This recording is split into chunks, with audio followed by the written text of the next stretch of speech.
بسم اللہ الرحمن الرحیم، شروع اللہ کے نام سے جو بہت بڑا مہربان اور نہایت ہی رحم کرنے والا ہے۔ جن کے والدین فوت ہو چکے ہیں وہ نماز فجر کے بعد بس ایک سورت پڑھیں، والدین کی مغفرت ہو جائے گی، جنت میں اعلیٰ مقام ملے گا انشاءاللہ تعالی۔ کیا تم اپنے ماں باپ کے لیے اتنا بھی نہیں کر سکتے؟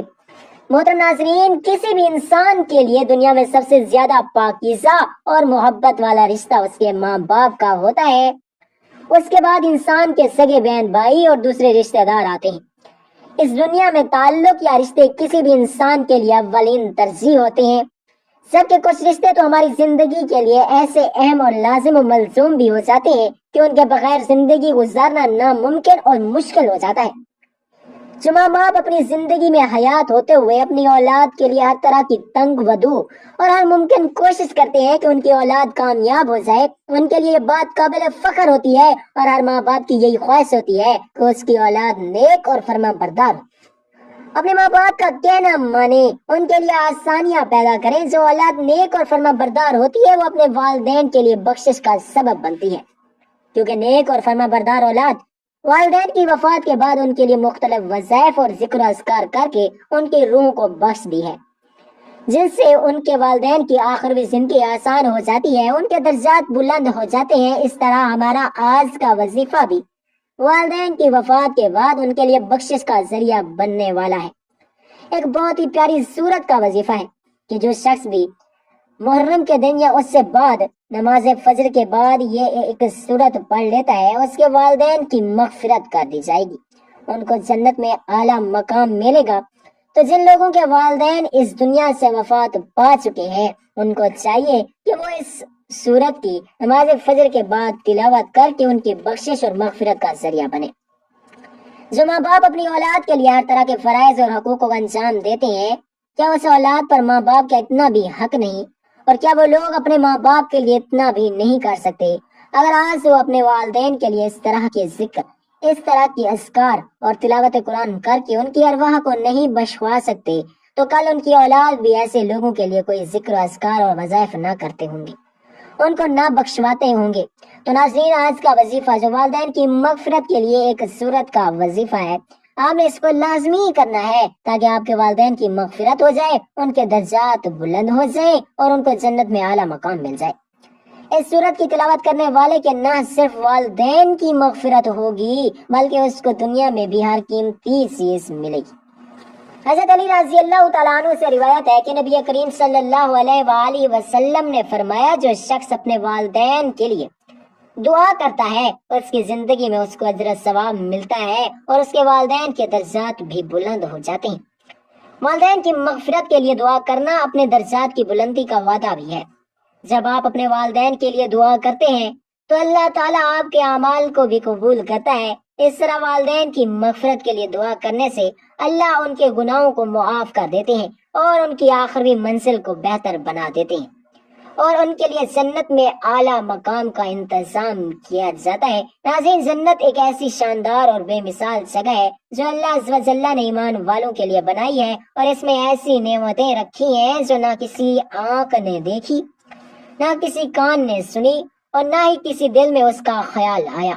جنت کے بارے میں جو کچھ بیان کیا جاتا ہے وہ صرف سمجھانے کے لیے ہوتا ہے۔ دنیا کی اعلیٰ ترین چیز کا بھی جنت کی کسی نعمت سے کوئی مقابلہ نہیں۔ لیکن اب سوال یہ ہے کہ کیا انسان کی نہ ختم ہونے والی زندگی میں بھی ہمارے یہ اہم اور پاکیزہ رشتے کیا ہمارے ساتھ ہوں گے؟ یعنی جنت میں یہ سوال اکثر ہمارے ذہنوں میں آتا ہے۔ اس دنیا میں ہمارا سب سے عظیم رشتہ ہماری ماں کا ہے، یعنی ہماری ماں کیا جنت میں بھی ہمارے ساتھ ہوگی؟ اس سوال کا جواب حدیث کی روشنی میں جاننے کی کوشش کرتے ہیں۔ حدیث میں ہے کہ سب کوئی روح علیین میں پہنچتی ہے تو وہاں پر موجود روحیں اس سے ملنے آتی ہیں اور دنیا میں اپنے رشتہ داروں کے بارے میں معلوم کرتی ہیں۔ اس طرح سے سب کوئی انسان مرنے کے بعد علیین میں پہنچتا ہے تو اس کے رشتہ دار اسے ایسے ملتے ہیں جیسے کسی دور دراز سے آنے والے مسافر سے ملاقات کی جاتی ہے، اور دونوں آپس میں مل کر بہت زیادہ خوش ہوتے ہیں۔ ارشاد باری تعالیٰ ہے اے میرے بندو آج تم پر نہ کوئی خوف طاری ہوگا نہ تم غمگین ہوگے، میرے وہ بندے جو میری آیتوں پر ایمان لاتے ہیں۔ فرمایا فرما بردار رہتے تھے تم بھی اور تمہاری بیویاں بھی خوشی سے چمکتے چہروں کے ساتھ جنت میں داخل ہو جاؤ، ان کے آگے سونے کے پیالے گلاس گردش میں لائے جائیں گے اور جنت میں ہر وہ چیز ملے گی جس کی دلوں کو خواہش ہوگی، جس میں آنکھوں کو لذت حاصل ہوگی۔ ان سے کہا جائے گا اس جنت میں تم ہمیشہ رہو گے۔ محترم ناظرین، آیات سے یہ ثابت ہوتا ہے کہ جنتی مردوں کی بیویاں بھی جنت میں ان کے ساتھ ہوں گی اور ایک ساتھ ہی جنت میں رہیں گی۔ وہاں جنت میں انہیں ہر وہ چیز مہیا کی جائے گی جس کی وہ خواہش کریں گے۔ حضرت ابو ہریرہ رضی اللہ تعالی عنہ سے روایت ہے کہ رسول اللہ صلی اللہ علیہ وآلہ وسلم نے ارشاد فرمایا جس وقت مومن بندہ مرنے کے قریب ہوتا ہے تو رحمت کے فرشتے سفید ریشمی کپڑا لے کر آتے ہیں اور روح سے کہتے ہیں کہ نکل جا، تو اللہ سے رضامند ہے اور اللہ تجھ سے رضامند ہے، اللہ تعالیٰ کی رحمت کی جانب اور اپنے پروردگار کی جانب جو کہ غضبناک نہیں ہے۔ پھر وہ روح اس طرح تر حالت میں نکل جاتی ہے جس طرح کے عمدہ خوشبودار مشک، اور فرشتے ہاتھ پر اسے اٹھائے ہوئے آسمان کے دروازے پر لے جاتے ہیں اور آسمان والے فرشتے کہتے ہیں کہ کیا عمدہ خوشبو ہے جو کہ زمین سے آئی ہے، پھر اس کو اہل ایمان کی ارواح کو بسرے ہوئے لوگوں سے ملا دے اور وہ ارواح خوش ہوتی ہے، اور یہ خوشی اس خوشی سے بھی زیادہ ہوتی ہے جو کسی بسرے ہوئے کی آمد سے انسان کو میسر آتی ہے۔ پھر وہ پہلے سے موجود مومن اس نئے آنے والے سے دریافت کرتے ہیں کہ فلاں فلاں آدمی آج کل کہاں ہے اور فلاں فلاں آدمی کا کیا ہوا، یعنی جس شخص کو دنیا میں چھوڑ کر گئے تھے آج وہ کس طرح کے کاموں میں مشغول ہیں۔ پھر انہی میں سے چند روحیں آپس میں ایک دوسرے سے کہتی ہیں کہ ابھی ٹھہر جاؤ، اسے چھوڑ دو کیونکہ یہ دنیا کے غم میں مبتلا تھا۔ یہ روح پوچھتی ہے کہ کیا وہ شخص ابھی تم لوگوں کے پاس نہیں پہنچا، وہ تو کب کا مر چکا تھا۔ اس پر وہ روحیں کہتی ہیں کہ پھر تو وہ جہنم میں گیا ہوگا۔ محترم ناظرین، پیارے نبی حضرت محمد مصطفیٰ صلی اللہ علیہ وآلہ وسلم نے فرمایا تمہارے اعمال تمہارے ان رشتہ داروں اور ان خاندان والوں کے سامنے جو آخرت یعنی عالم برزخ میں ہے پیش کیے جاتے ہیں، اگر نیک عمل ہوں تو وہ خوش ہوتے ہیں، وہ کہتے ہیں کہ یا اللہ آپ کا فضل اور رحمت ہے، بس اپنی یہ نعمت اس پر پوری کیجیے اور اس پر اس کی موت کو دیجیے۔ اور اس طرح ان پر گنہگار شخص کا عمل پیش ہوتا ہے تو وہ کہتے ہیں اے اللہ اس کے دل میں نیکی ڈال دے جو تیری رضا اور قرب کا سبب بن جائے۔ مختلف روایات سے معلوم ہوتا ہے کہ جنت میں مختلف رشتہ دار ایک دوسرے کو پہچانتے ہوں گے، ایک دوسرے سے ملتے جلتے رہیں گے، ان میں سے بعض کو ایک ساتھ رکھا جائے گا۔ سورۃ طور کی آیت نمبر 21 میں اللہ سبحانہ وتعالیٰ کا فرمان ہے اور جو لوگ ایمان لائے ان کی اولاد نے بھی ایمان میں اس کی پیروی کی تو ان کی اولاد کو ہم انہی کے ساتھ شامل کر دیں گے، ان کے عمل کی کسی چیز کی کمی نہیں کریں گے۔ حضرت ابن عباس رضی اللہ تعالیٰ عنہ سے مروی ہے کہ بے شک اللہ مومنوں کی آنکھوں کو ٹھنڈا کرنے کے لیے اس کی اولاد کو ان کے اصل مقام بلند کر کے اس کے پاس اس کے درجے میں پہنچا دے گا، اگرچہ یہ اولاد اپنے اعمال کے اعتبار سے اس درجے تک نہ پہنچتی ہو۔ پھر آپ صلی اللہ علیہ وآلہ وسلم نے یہ آیت تلاوت فرمائی اور جو لوگ ایمان لائے ہیں اور ان کی اولاد نے بھی ایمان میں اس کی پیروی کی، اس سے معلوم ہوتا ہے کہ انسانوں کی اولاد کو اس کے مطابق ان کے ساتھ ہی رکھا جائے گا۔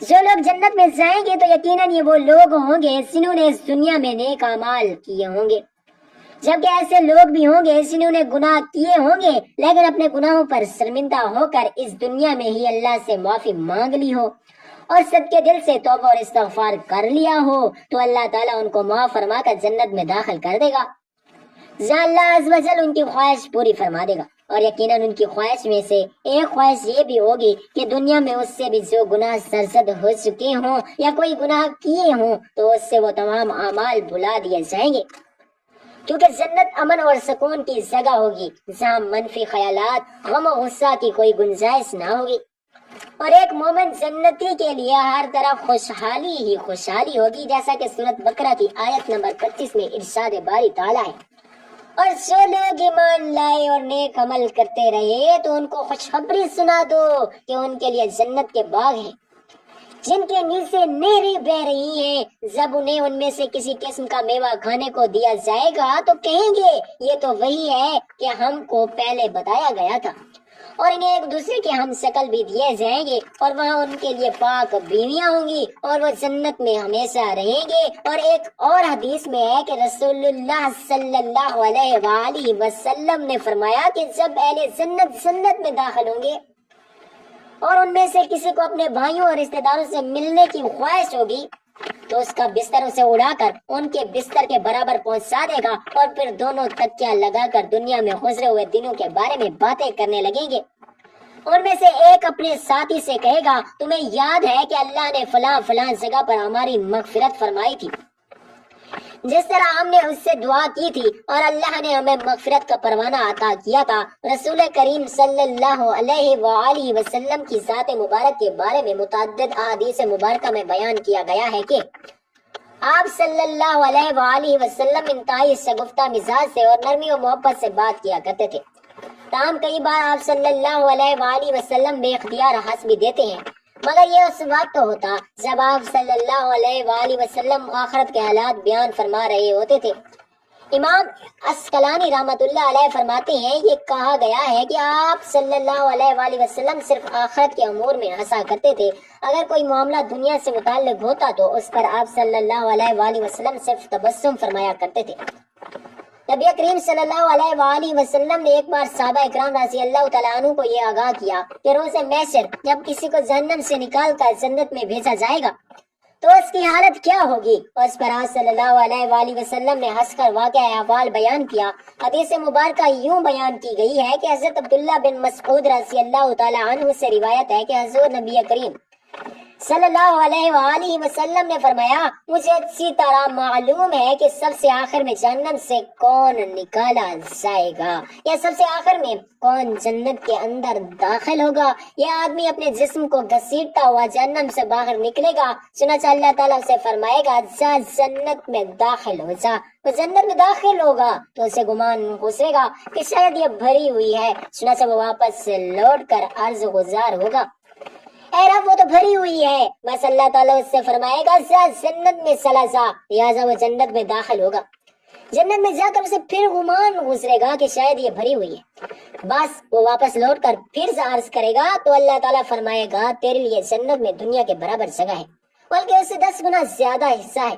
وہ بندہ عرض کرے گا، اے اللہ کیا مجھ سے مذاق کرتا ہے یا مجھ پر ہنستا ہے؟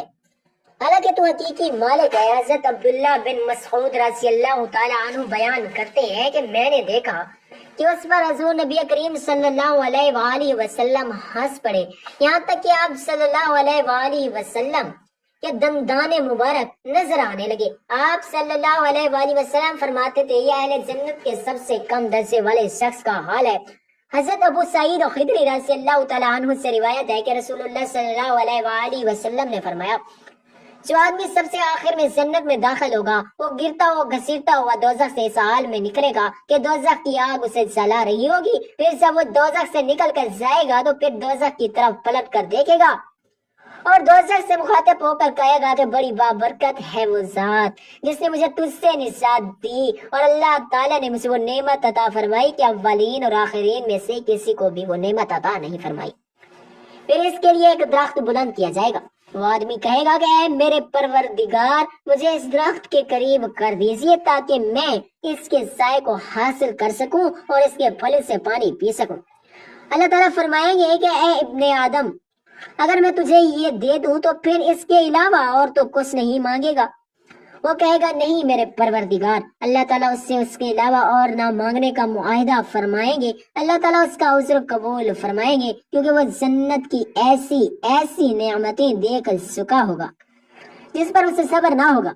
اللہ تعالیٰ اسے اس درخت کے قریب کر دیں گے، وہ اس کے سائے میں آرام کرے گا اور اس کے پھلوں کے پانی سے پیاس بجھائے گا۔ پھر اس کے لیے ایک اور درخت ظاہر کیا جائے گا جو پہلے درخت سے کہیں زیادہ خوبصورت ہوگا، اور وہ آدمی عرض کرے گا اے میرے پروردگار مجھے اس درخت کے قریب فرما دیجیے تاکہ میں اس کا سایہ حاصل کر سکوں اور اس کا پانی پی سکوں، اس کے بعد میں اور کوئی سوال نہیں کروں گا۔ اللہ تعالیٰ فرمائے گا اے ابن آدم کیا تو نے مجھ سے وعدہ نہیں کیا تھا کہ تم مجھ سے اور کوئی سوال نہیں کرے گا؟ تو اب اگر تجھے اس درخت کے قریب پہنچا دیا تو پھر تو اور تو سوال نہیں کرے گا۔ اللہ تعالیٰ پھر سے اس بات کا وعدہ لیں گے اور وہ اس کو سوال نہیں کرنے کا وعدہ کرے گا۔ اللہ تعالیٰ کے علم میں وہ معذور ہوگا کیونکہ وہ ایسی نعمتیں دیکھے گا جس پر وہ صبر نہ کر سکے گا۔ پھر اللہ تعالیٰ اس کو درخت کے قریب کر دیں گے اور وہ اس کے سائے میں آرام کرے گا اور اس کا پانی پیے گا۔ پھر اسے جنت کے دروازے پر ایک اور درخت دکھایا جائے گا جو پہلے درختوں سے کہیں زیادہ ہی خوبصورت ہوگا۔ وہ آدمی کہے گا اے میرے رب، مجھے اس درخت کے قریب فرما دیجیے تاکہ میں اس کے سائے میں آرام کروں اور پھر اس کا پانی پیوں، اس کے علاوہ کوئی اور سوال بھی نہیں کروں گا۔ پھر اللہ تعالیٰ اس آدمی سے فرمائیں گے کہ ابن آدم، کیا تو نے مجھ سے یہ وعدہ نہیں کیا تھا کہ تو اس کے بعد اور کوئی سوال نہیں کرے گا؟ وہ عرض کرے گا ہاں اے میرے پروردگار، اب میں اس کے بعد اور کوئی بھی سوال نہیں کروں گا۔ اللہ تعالیٰ اسے معذور سمجھیں گے کیونکہ وہ جنت کی ایسی نعمتیں دیکھے گا جس پر وہ صبر نہیں کر سکے گا۔ پھر اللہ تعالیٰ اسے اس درخت کے قریب کر دیں گے۔ وہ جب اس درخت کے قریب پہنچے گا تو جنت والوں کی آوازیں سنے گا تو وہ پھر عرض کرے گا کہ اے میرے رب، مجھے اس میں داخل کر دے۔ تو اللہ پاک فرمائیں گے اے ابن آدم، تیرے سوال کو کون سی چیز روک سکتی ہے؟ کیوں تو اس پر راضی ہے کہ تجھے دنیا اور دنیا کے برابر دے دیا جائے؟ وہ کہے گا اے رب العالمین، تو مجھ سے مذاق کرتا ہے۔ یہ حدیث بیان کر کے حضرت عبداللہ رضی اللہ تعالیٰ عنہ ہنس پڑے اور لوگوں سے فرمایا کہ تم لوگ مجھ سے کیوں نہیں پوچھتے کہ میں کیوں ہنسا؟ لوگوں نے کہا آپ کس وجہ سے ہنسے؟ فرمایا یا رسول اللہ صلی اللہ علیہ وآلہ وسلم اس طرح ہنسے تھے۔ فرمایا اللہ رب العالمین کے ہنسنے کی وجہ سے جب وہ آدمی کہے گا کہ آپ رب العالمین ہونے کے باوجود مجھ سے مذاق فرما رہے ہیں، تو اللہ پاک فرمائیں گے کہ میں تجھ سے مذاق نہیں کرتا، مگر جو چاہوں کرنے پر قادر ہوں۔ محترم ناظرین، والدین کے لیے مغفرت فرمائیں۔ ماں باپ سے بے پرواہی برتنا خدا کی ناشکری ہے۔ حدیث نبوی ہے مرنے کے بعد مردے کو 3 چیزیں فائدہ پہنچاتی ہیں۔ نمبر 1 صدقہ جاریہ، نمبر 2 پھیلایا ہوا علم، نمبر 3 صالح اولاد کی دعائیں۔ حضرت زاہم رضی اللہ تعالیٰ کے محبوب نبی کریم صلی اللہ علیہ وآلہ وسلم کے پاس آئے اور فرمایا کہ رسول اللہ صلی اللہ علیہ وآلہ وسلم، میرا ارادہ ہے کہ میں آپ صلی اللہ علیہ وآلہ وسلم کے ہمراہ جہاد میں شرکت کروں، اور اس لیے آیا ہوں کہ آپ صلی اللہ علیہ وآلہ وسلم سے اس معاملے میں مشورہ لوں۔ فرمائیے کہ کیا حکم ہے؟ حضرت محمد مصطفیٰ صلی اللہ علیہ وآلہ وسلم نے ان سے پوچھا تمہارے والد زندہ ہیں؟ زاہم رضی اللہ تعالیٰ عنہ نے کہا جی ہاں زندہ ہے۔ حضرت نبی کریم صلی اللہ علیہ وآلہ وسلم نے ارشاد فرمایا تو پھر تم انہی کی خدمت میں لگے رہو کیونکہ جنت ان کے قدموں میں ہے۔ رضائی ماں کے ساتھ بھی اچھا سلوک کیجیے، ان کی خدمت کیجیے اور ادب احترام سے پیش آئیے۔ حضرت ابو طفیل رضی اللہ تعالیٰ عنہ کہتے ہیں کہ میں نے زارانہ کے مقام پر رسول اللہ صلی اللہ علیہ وآلہ وسلم کو دیکھا کہ آپ صلی اللہ علیہ وآلہ وسلم دوست تقسیم فرما رہی ہیں۔ میں ایک خاتون آپ صلی اللہ علیہ وآلہ وسلم کی خدمت میں حاضر ہوئی۔ آپ صلی اللہ علیہ وآلہ وسلم نے ان کو چادر بچھائی اور اس پر بٹھا دیا۔ میں نے لوگوں سے پوچھا یہ کون صاحبہ ہیں؟ لوگوں نے بتایا کہ یہ آقا کریم صلی اللہ علیہ وآلہ وسلم کی وہ ماں ہیں جنہوں نے آپ صلی اللہ علیہ وآلہ وسلم کو دودھ پلایا تھا والدین کی وفات کے بعد بھی۔ ان کا خیال رکھیے اور ان کے ساتھ نیک سلوک کرنے کے لیے ساک و چوبند رہیں۔ ماں باپ کے لیے مغفرت کی دعائیں کرتے رہیں۔ تو ناظرین، وقت کی نزاکت کو مد نظر رکھتے ہوئے وظیفے کی جانب چلتے ہیں کہ وظیفے میں آپ نے وہ کون سی صورت پڑھنی ہے اور کس طرح پڑھنی ہے جس سے والدین کی مغفرت ہوگی، ان کے درجات بلند ہوگے، ان کو جنت میں اعلیٰ مقام ملے گا۔ تو ناظرین، سب سے پہلے آپ نے نماز فجر ادا کرنی ہے۔ نماز فجر ادا کرنے کے بعد حضور پاک صلی اللہ علیہ وآلہ وسلم کی ذات اقدس پر درود پاک کا نذرانہ پیش کرنا ہے۔ ثواب کے طور پر ایک مرتبہ میرے ساتھ بھی پڑھ لیں اللہم صلی علی محمد وعلی آل محمد کما صلیت علی ابراہیم وعلی آل ابراہیم انک حمید مجید۔ اللہم بارک علی محمد وعلی آل محمد کما بارکت علی ابراہیم وعلی آل ابراہیم انک حمید مجید۔ درود پاک پڑھنے کے بعد آپ نے ایک مرتبہ سورۃ فاتحہ کی تلاوت کرنی ہے۔ ایک مرتبہ سورۃ فاتحہ پڑھنے کے بعد آپ نے 3 بار سورۃ اخلاص پڑھنی ہے۔ اس کے بعد اتنا ہی درود پاک پڑھنا ہے جتنا وظیفے شروع کرنے سے پہلے پڑھا تھا، اور پھر آخر میں اپنے والدین کی بخشش کے لیے دعا کرنی ہے۔ حضرت عبداللہ بن عباس رضی اللہ تعالیٰ عنہ سے روایت ہے کہ نبی کریم صلی اللہ علیہ وآلہ وسلم نے فرمایا جو شخص اپنے والدین کے لیے دعا کرتا ہے اللہ تعالیٰ ان کی مغفرت فرما دیتا ہے اور ان کے لیے درجات بلند کرتا ہے۔ تو والدین کی مغفرت کے لیے دعا کرنی ہے، اس سے نہ صرف والدین کی روح کو سکون ملتا ہے بلکہ اللہ تعالیٰ دعا کرنے والے کی زندگی میں بھی سکون، خوشی اور اطمینان لاتا ہے۔ حضرت ابو ہریرہ رضی اللہ تعالیٰ عنہ فرماتے ہیں کہ جب تم اپنے والدین کے لیے دعا کرتے ہو تو اللہ تعالیٰ تمہیں دنیا میں راحت اور خوشی دیتے ہیں اور تمہارا رزق میں برکت ڈال دیتے ہیں۔ آپ جب اپنے والدین کے لیے دعا کرتے ہیں تو اللہ کی طرف سے آپ کی دعا قبول ہونے کے امکانات بڑھ جاتے ہیں، کیونکہ والدین کے لیے دعا کرنا ان کے درجات کی بلندی کا ذریعہ ہے۔ محترم ناظرین، جب والدین فوت ہو جاتے ہیں تب دنیا داری مصروفیات کی وجہ سے انسان وقت گزرنے کے ساتھ ساتھ انہیں بھی بھول جاتا ہے، لہٰذا یہ مجرب اور بہترین طریقہ اپنائیں، خاص طور پر دن کے آخر میں یہ بہت ہی اثر رکھتا ہے۔ ان موقعوں کو بالکل بھی مس نہ کیجیے اور روزانہ والدین کے حق میں دعا کریں، ان کی حیات میں بھی اور بعد ازاں وفات میں بھی انہیں یاد رکھیں۔ دعا ہے کہ اللہ تبارک و تعالیٰ دین کی باتوں کو سننے، سمجھنے، اس پر عمل کرنے کی طاقت توفیق عطا فرمائے۔ میرا سنانا اور آپ کا سننا اپنی پاک بارگاہ الہی میں قبول و منظور فرمائے اور ہمارا خاتمہ بالخیر فرمائے، آمین یا رب العالمین۔ ناظرین، اگر آپ کو ویڈیو اچھی لگی ہو تو ویڈیو کو لائک کریں، دوستوں میں شیئر کریں، ہمارے چینل کو سبسکرائب کریں اور کمنٹ باکس میں اللہ تعالیٰ کے 99 ناموں میں سے کوئی ایک نام ضرور ٹائپ کریں۔ اگلی ویڈیو تک کے لیے اجازت دیجیے، اللہ حافظ۔